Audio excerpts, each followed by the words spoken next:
Hello mga amiga, may adlaw sa tanan. So wa pa makahibaloon saon pag-post og picture nga naay mga text sama ani mga amiga o.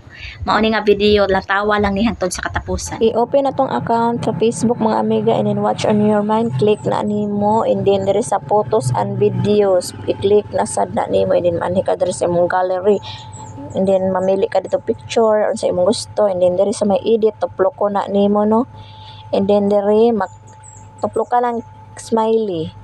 Nin dagdag na pud ka sa gallery unsa idagdag nimo, so kani mao ni kung gidagdag mga amiga no, kaya ngayon manis ako ang gipost nga picture. So pisita nagkusog pataas or pababa asa na side kaya makita imong nawong and then diri sa text imo na pero pinduton sa imuhang i-type dira ang ngayan sa imuhang picture, then ipisita na po nagkusog and then ibutang na po asa na side kung gusto nimo asa na side and then dayon pagka man na mag-type na kag caption sa i-caption nimo no and then i-next nimo siya and then i-post na pod nimo siya mga amiga. So mao na mga amiga no, thank you for watching.